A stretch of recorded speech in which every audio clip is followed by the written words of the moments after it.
Assalamualaikum warahmatullahi wabarakatuh. Nama saya Gita Putri Wahyuni dari Universitas Mataram, Fakultas Keguruan dan Ilmu Pendidikan, Program Studi Pendidikan Bahasa dan Sastra Indonesia kelas 5A. Video ini saya buat untuk memenuhi tugas mata kuliah Sosiologi Sastra. Baik teman-teman, di sini saya akan menceritakan sebuah novel yang membuat saya sangat tertarik karena membahas mengenai sejarah dan proses pendakian sebuah gunung di Jawa, yaitu Argopuro. Judul novel ini adalah Rengganis Altitude 3088 yang ditulis oleh seorang penulis bernama Azura Dayana yang diterbitkan pada tahun 2014 bulan Agustus. Nah, jumlah halaman pada novel ini adalah sekitar 232 halaman. Tema pada novel ini adalah tentang persahabatan di antara tokoh-tokoh di dalam cerita yang saling bahu-membahu selama pendakian ke puncak Argopuro. Nah, walaupun banyak tantangan dan rintangan yang menguji ikatan persahabatan ke-8 tokoh pada novel ini, namun mereka tetap membuktikan bahwa pengorbanan dan kesetiakawanan adalah bentuk nyata dari persahabatan. Yang membuat saya tertarik membahas tentang novel ini adalah ada dua, karena novel ini membahas mengenai dua ketertarikan sekaligus. Yang pertama adalah tentang pendakian, dan kedua yaitu tentang sejarah. Runtutan pendakian dituliskan secara jelas, nama tempat dan kondisi alam maupun treknya pun dideskripsikan dengan cukup baik, sehingga saya yang notabene tidak suka mendaki digiring untuk merasakan alur pendakian yang dialami oleh kedelapan tokoh-tokohnya. Nah, seperti di Sabana Cikasur, Rawa Embik, Sabana Lonceng, Puncak Rengganis, Sungai Cisentor, Danau Hidup, dan Puncak Utama Argopuro. Pelajaran-pelajaran berharga tentang pendakian diselipkan dengan sangat cantik di dalam novel ini. Bagaimana mereka melakukan survival, cara memperlakukan alam, kesetiakawanan, dan cara mereka masing-masing mengendalikan egonya. Dan pelajaran mengenai sejarah tentunya, yaitu mengenai Dewi Rengganis, sebuah misteri sosok Dewi yang sangat cantik yang menghilang di suatu kerajaan yang menambah kesan indah namun mistis dalam novel ini. Baik teman-teman, saya akan mulai menceritakan sedikit mengenai novel Rengganis ini. Novel Rengganis Altitude 3088 berkisah tentang petualangan pendakian 8 anak muda yang terdiri dari 5 pemuda dan 3 pemudi dalam sebuah tim di gunung dengan trek terpanjang se-Jawa, yaitu Argopuro. Gunung yang terkenal juga dengan keangkerannya. Dibutuhkan waktu lebih lama ketika ingin melakukan pendakian ke gunung-gunung lainnya. Setelah menyiapkan berbagai bekal dan perlengkapan, mereka pun bersepakat akan melakukan pendakian selama 5 hari. Dimulai dari pendakian menuju Cisentor, camping di Rawa Embik, summit attack ketiga puncak di Argopuro, menuju pos di Taman Hidup, dan terakhir menuju Desa Bermi. Halaman 23. Di balik keindahan Gunung Argopuro, ternyata tersimpan kisah penuh misteri tentang sosok Dewi Rengganis dan istana kediamannya. Jika dilihat dari asal-usulnya, nama Argopuro terdiri dari dua suku kata, Argo dan Puro. Argo yang berarti ketinggian atau gunung, Puro artinya pura atau istana. Banyak sekali versi yang menuturkan asal mula sosok perempuan yang konon memiliki kecantikan tiada tara itu. Salah satu versi mengatakan Dewi Rengganis termasuk salah seorang putri dari Prabu Brawijaya, raja terakhir kerajaan Majapahit. Ia terlahir dari rahim seorang selir yang tak diinginkan keberadaannya. Maka setelah Dewi Rengganis dewasa, ia bersama para pengikut setianya melarikan diri ke Gunung Argopuro dan mendirikan istana di sana. Terlepas benar atau tidaknya cerita berbau mistis tersebut, akan tetapi di sekitar puncak Argopuro ditemukan sisa-sisa arca berupa tembok istana, kamar-kamar persegi, lantai batu berundak, gapura taman, tangga, dan lumpung batu yang selalu berisi air. Terdapat pada halaman 136. Petualangan seru 5 pemuda dan 3 pemudi tersebut tidak terlepas dari berbagai sifat atau watak di antara mereka masing-masing. Bahkan setengah dari novel ini membahas mengenai watak dan pertokohan di antara 5 pemuda dan 3 pemudi ini. Berikut saya akan jelaskan. Tokoh-tokoh di dalamnya terdiri dari berbagai profesi. Ada Dewo, seorang pemuda yang memiliki tubuh tinggi dengan berat yang ideal. Pemuda yang bekerja sebagai karyawan pabrik ini berambut pendek dan kulitnya paling rentan berubah. Dewo bukan hanya sangat menyenangi olahraga seperti bersepeda, berarung jeram, tetapi juga dia sangat senang mengunjungi pantai-pantai pedalaman. Sang petualang sejati ini selalu dianggap ketua dalam tim pendakian. Berikut kutipannya. Ah, lagakmu itu loh, Wo, kayak baru pertama ngetri pajak. Mana mungkin ekspedisi besar gini tanpa pucuk pemimpin. Biasanya kan kamu ketuanya, Wo, mau siapa lagi? Rengganis Altitude 3088 halaman 17. Lalu ada tokoh lainnya yakni Patur. Ia adalah seseorang yang berambut pendek dan postur badannya kurus tinggi. Patur berprofesi sebagai wartawan dan selalu mendaki bersama Dewo, sehingga gunung-gunung yang mereka daki adalah sama. Tokoh selanjutnya adalah Rapli, yang menjadi sahabat baru Patur. Dia mempunyai penampilan yang santai, karena sering memakai kaos yang pendek, memperlihatkan lengan-lengan kukuhnya. Rapli adalah salah satu pria di antara 4 pria lainnya yang memiliki tubuh atletis. Rapli berprofesi sebagai fotografer. Dimas adalah salah satu tokoh di dalam novel ini. Dia merupakan sosok yang penuh perhatian dan sangat tenang di tim pendakian.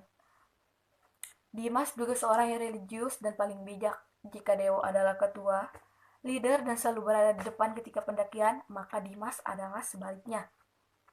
Dimas adalah seorang sweeper sejati, yakni seorang yang berada paling belakang ketika pendakian dan bertugas untuk memastikan tidak ada satu hal yang tertinggal di belakang dan selalu fokus menjaga pergerakan rekan yang ada di depan. Kutipannya, buktinya Dimas yang sweeper saja bisa dengan cepat menyuruh ke depan untuk menolongmu. Rengganis Altitude 3088 halaman 202. Ada juga tokoh yang memiliki karakter dewasa, yakni Acil. Ia adalah sahabat Dimas yang berasal dari Solo. Pria bertubuh kecil dan agak kurus dan tetap tegap. Kesabaran dan ketelitian adalah kelebihan yang dimiliki Acil. Dia juga merupakan seorang wirausaha di bidang Jerman. Cerita pendakian yang disampaikan di novel ini tidak hanya sebatas pada tokoh-tokoh pria yang punya karakter berbeda, namun juga mengikut sertakan tokoh-tokoh wanita yang berjiwa petualang dan berani. Yang pertama, Ajeng adalah seorang ahli biologi yang cukup sibuk dan sering keluar masuk daerah. Ia pintar memasak dan senantiasa berkerudung sederhana dalam kesehariannya. Tokoh wanita lainnya adalah Nisa. Dia adalah seorang yang lincah, periang namun penakut. Hah? Menyambut, jangan-jangan horor nih. Rengganis Altitude 3088 halaman 45. Kutipan dari ucapan tokoh Nisa yang mengindikasikan bahwa dia memang seseorang yang penakut. Dewo dan Patur adalah teman lama Nisa saat kuliah di kampus yang sama. Tokoh terakhir adalah Sonia. Ia adalah gadis kelahiran Manado, namun bertempat tinggal di Surabaya. Berkulit paling cerah dan rambutnya yang agak pirang sering ditata sehingga terlihat cantik.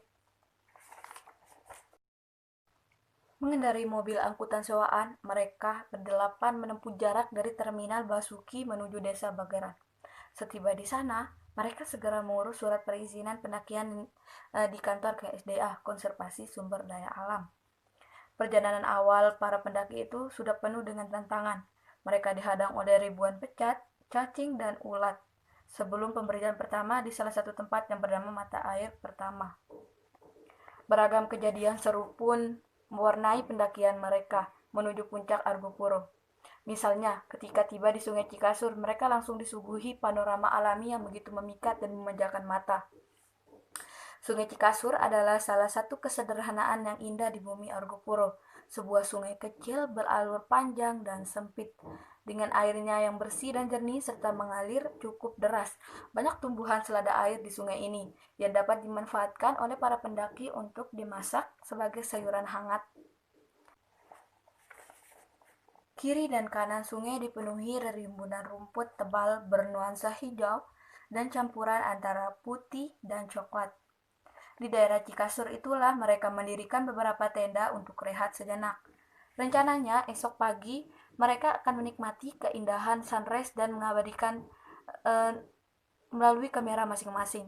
Meski memiliki sabana luas dan indah, namun ternyata Cikasur bukanlah daerah yang cukup aman dan diwarnai cerita-cerita mistis dari pendaki yang pernah mengalami hal-hal aneh di luar nalar selama berada di sana.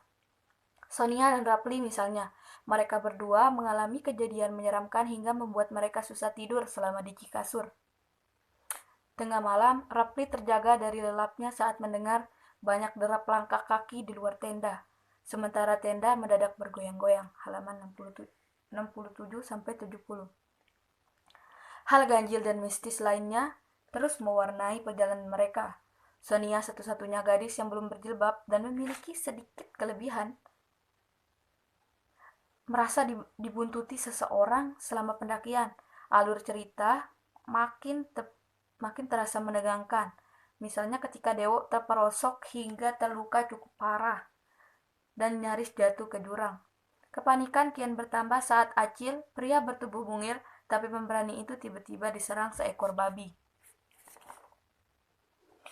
Seekor babi berukuran besar, sementara teman-teman lainnya sedang berada di tempat berbeda.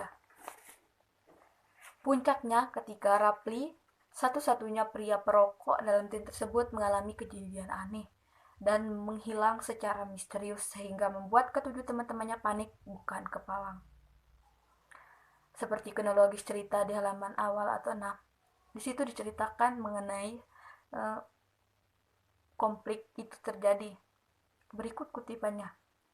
Dia baru saja menyelinap keluar, terbangun oleh gemerisik angin yang menabrak-nabrak tenda. 2 lapis jaket membungkus tubuhnya, 1 jaket polar dan 1 jaket parka gunung. Tak ada seorang manusia lain pun yang terlihat. Seluruh penghuni kerajaan Sang Dewi telah tertidur. Pandangannya lurus ke depan. Kemudian, tiba-tiba saja tatapannya berubah menjadi tajam, sangat tajam, menatap lekat sesuatu, atau lebih dari satu. Perlahan-lahan, dia berjalan meninggalkan tenda, meninggalkan teman-temannya yang tidur di dalam tenda, menjejaki rerumputan basah dalam langkah-langkah pasti. Dermaga itu tujuannya mendekati tarikan magnet bercahaya, memanggil-manggilnya dengan suara tak biasa.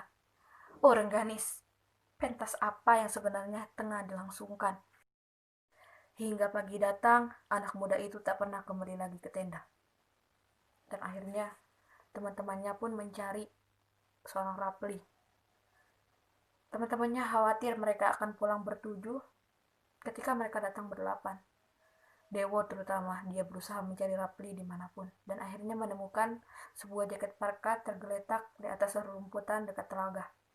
Dia berusaha mencari Rapli, dan akhirnya menemukan Rapli dengan keadaan pingsan dan tubuh pucat.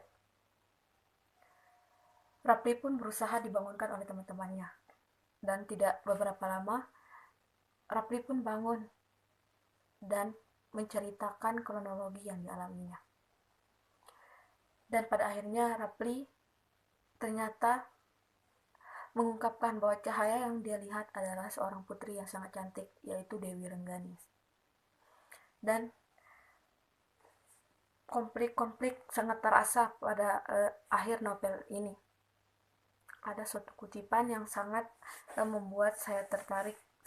Kutipan dari seorang Dewo selaku ketua dari pendakian ini. Aku cuma kehilangan secuil daging kaki karena disayat batu. Sementara yang sedang kita cari ini adalah satu tubuh utuh dari seorang sahabat. Mana yang lebih penting? Rengganis, Altitude 3088, halaman 189. Kutipan tersebut membuktikan bahwa pengorbanan itu memang harus dilakukan demi persahabatan. Karena pengorbanan dan kesetiakawanan adalah bentuk nyata dari persahabatan. Itulah isi dari novel yang berjudul Rengganis Altitude 3088. Sekian yang dapat saya sampaikan kepada teman-teman. Terima kasih sudah menonton. Wabillahi taufiq wal hidayah. Assalamualaikum